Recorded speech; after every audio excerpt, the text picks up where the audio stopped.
पुत्र पे कई ख्याल आता है, भगवान ने इस गोदी को क्यों सूना रखा। महाराज ने जवाब दिया, क्या करूं। रानी रो करके बोली, राजन आपसे एक विनती है हमारी। क्या? अगर हो सके तो आप हमारी एक बात मान लो। क्या बात? हमें बताओ। रानी ने जवाब दिया, महाराज ऐसा करो, आप अपना दूसरा विवाह कर लो। क्यों? हमारे गर्भ से किसी भी बच्चे ने जन्म नहीं लिया, दूसरा विवाह होगा, वो जो दूसरी बहन घर में आएगी हो सकता है उसके गर्भ से कोई न कोई बच्चा जरूर जन्म लेगा। एक बात कही महाराज उत्तानपाद ने, रानी घर बिगाड़ने का तरीका बहुत अच्छा ढूंढा है। क्यों? अरे पागल हो, आजकल दुनिया के लोग कहते हैं कि जिस घर में दो स्त्री होती हैं वो घर कभी घर नहीं बन पाता है, और आजकल की स्त्रियां कहती हैं भगवान हमें मौत दे दे लेकिन सौत ना दे, क्योंकि सौत एक ऐसी चीज होती है जो कदम कदम पर दुख देती है, कष्ट देती है। और तुम अपने हाथों से अपने पैरों में कुल्हाड़ी को मार रही हो। महाराज ने समझाया, हे रानी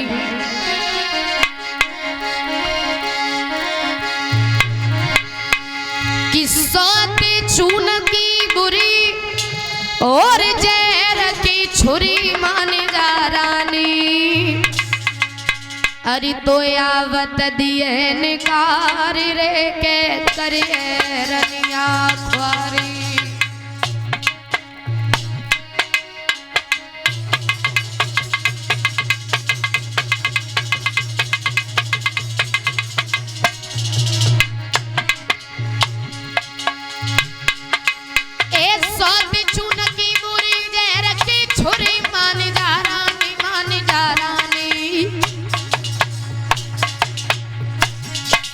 तो आवत दी है निकार रे के करिए रनिया ख्वारी।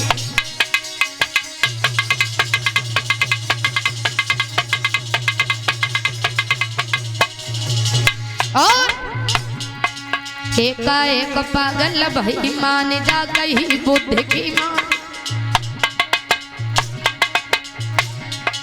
एकाएक पागल भाई मान जा कही बुद्ध की मां, और काएक कांटे बहुत मान जा रानी।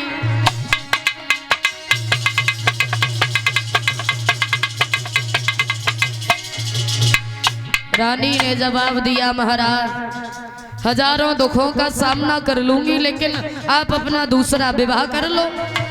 और बोली, तुम विवाह दूसरो कर लियो बोले बाल माँ, तुम विवाह दूसरो कर लियो बोले बाल माँ।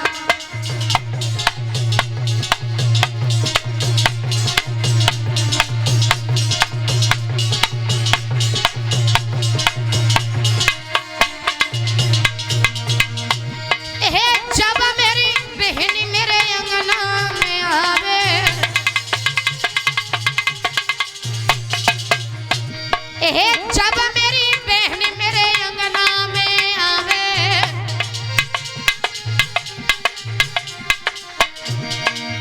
बाके हुए जावे सुंदर लाल ना बोले बाल माँ, तुम विवाह दूसरो कर लियो बोले बाल माँ।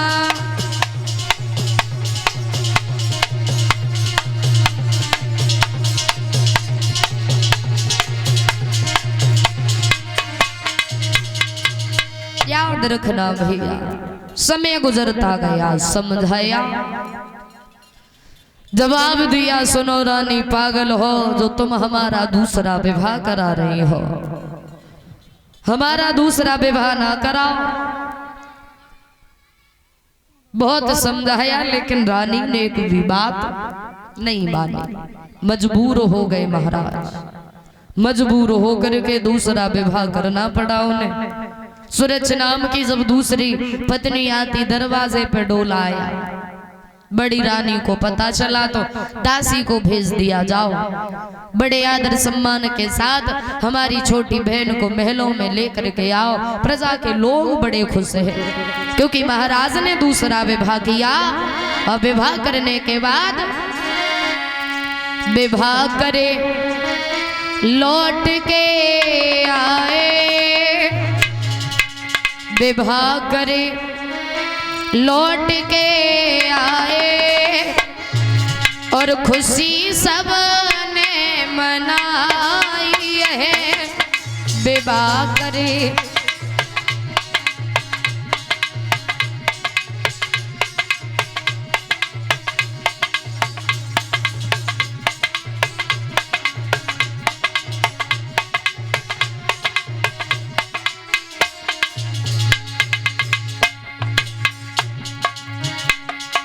विवाह करे लौट के आए,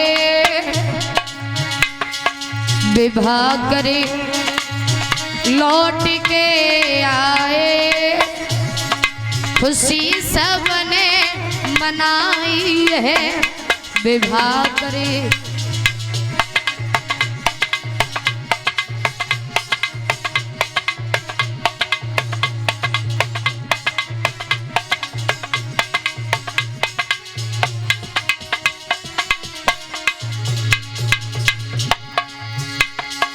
विवाह करी लौट के आए, खुशी सबने मनाई है।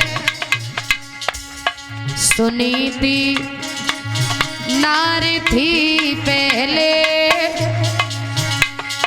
सुनीति नार थी पहले, दूजी सुरची लाए सुनीति।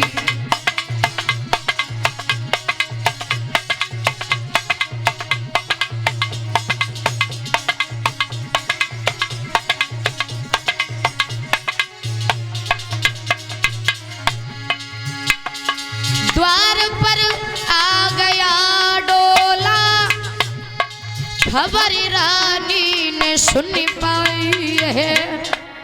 तू बज के बेन को लइए, तू भज के बहन को लइए, तुरंत दासी पठाई है। भज के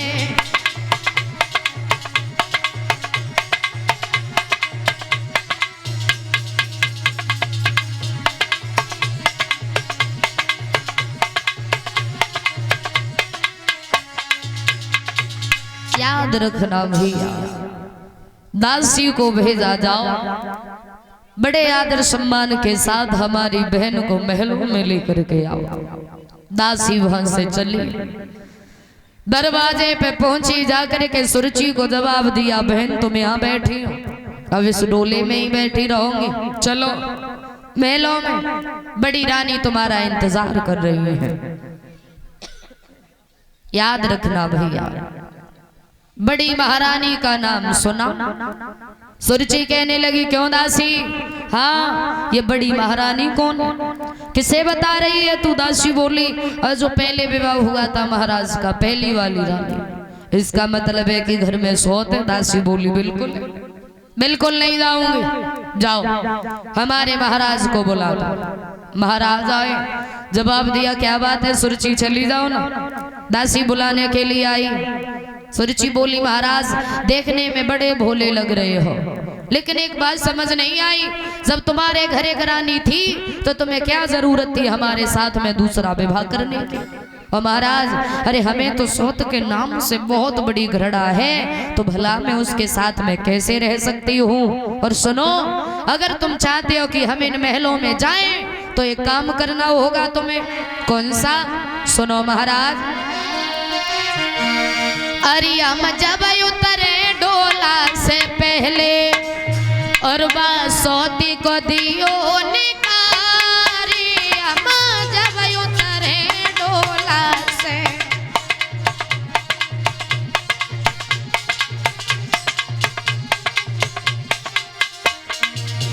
बोली, हम जब उतरे डोला से पहले, बासौती को दियो निकारी, हम जब उतरे डोला से पहले।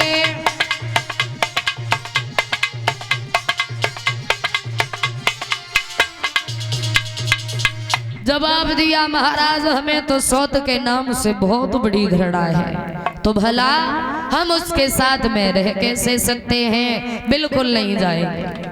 महाराज खड़े हो गए, जवाब दिया सुनो दासी, आ उस रानी को बुलाओ जिस रानी को मैंने तोता मैना की तरह पढ़ाया, फिर भी उस रानी के समझ एक भी बात नहीं आई। अब वो आए और आकर किसे यहाँ से ले जाए। महारानी सुनीति आई, आते आते रानी ने सुरची के पैरों को पकड़ लिया, तो उस निर्दयी सुरची ने सुनीति की पीठ पे एक लात मारी और धक्का मार के दूर हटा दिया। चली जाए यहाँ से, हमें तो सौत के नाम से ही बहुत बड़ी घृणा है, तो भला मैं तेरे साथ में कैसे रह सकती हूँ। याद रखना भैया, आंखों से सुधारा बहने लगे उस दुखिया की। दोबारा से आई और पैरों को पकड़ लिया, बहन तुमने हमें मारा, हमें बिल्कुल बुरा नहीं लगा और मार लो, लेकिन तुम हमें छोड़ करके न जाओ। और रोई के एक बात कही सुनीति ने, अरे बहना कि मेरी पीठ में मारी लात और बहन मोई बाकी लाज नहीं आई रे।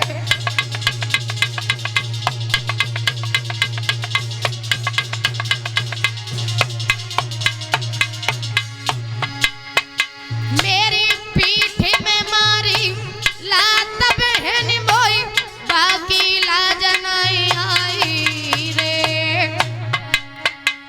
तेरी दासी बन के रहू बहन तेरी अरदा मटेल बजाऊ रे।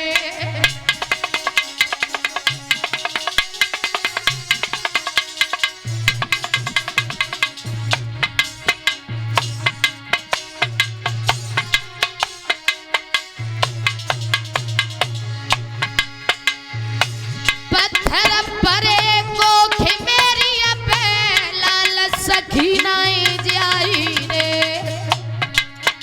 और जाई दुख में ओ बहना सैया की करी सगाई रे।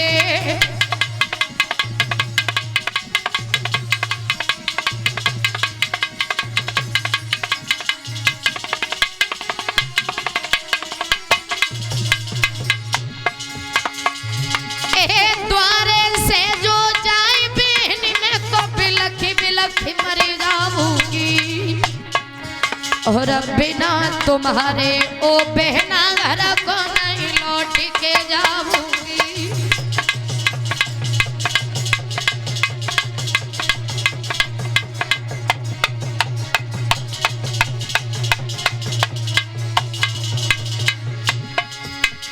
ले लगी गई रोई सुनीति रानी, और ये कलाल के पीछे भाई मेरी ख्वारी।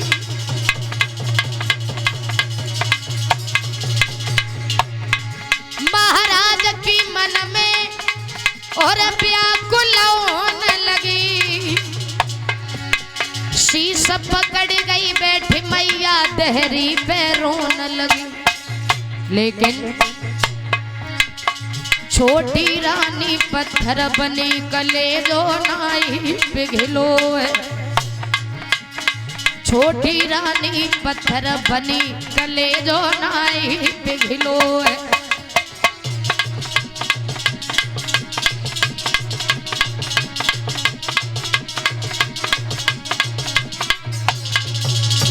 याद रखना भैया, रोने लगी महारानी सुनीति, लेकिन सुरची को थोड़ी सी भी दया ना आई।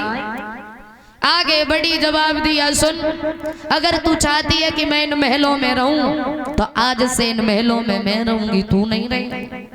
बहना हम कहाँ जाएंगे?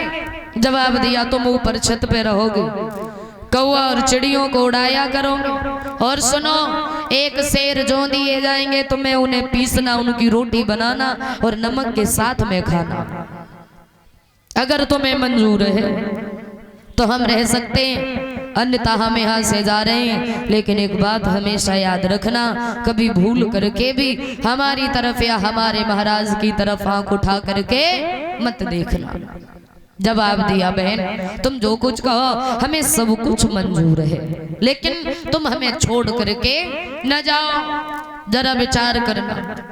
सुरजी ने आते ही आते रानी सुनीति को घर से बेघर कर दिया। एक माँ पिता सिर्फ एक संतान के लिए कितने कष्टों को सहन करते हैं। वो माँ मौत के मुंह से वापस लौट के आती है, तब एक बच्चे को जन्म देती है। एक माँ एक संतान के लिए अपनी सुंदरता को त्याग देती है, फिर वही बेटा बड़े होकर के पत्नी के लिए अपनी माँ को भूल जाता है। आज की दुनिया का रिवाज, माँ पिता मेहनत मजदूरी तक करते हैं ताकि हमारे बच्चे न दुखी रहे। खुद भूखे रह लेंगे लेकिन बच्चों को भूखा नहीं सोने देते हैं, क्योंकि कहते हैं माँ पिता से बढ़कर के इस दुनिया में और कुछ भी नहीं होता है, और सिर्फ माँ पिता ही ऐसे होते हैं जो अपने बच्चों से निस्वार्थ प्रेम करते हैं। वरना आज की दुनिया में बिना स्वार्थ के कोई किसी से बोलता तक नहीं है। याद रखना, वो कहते हैं कि सगे भाई भी एक न एक दिन स्वार्थ को देख लेते हैं,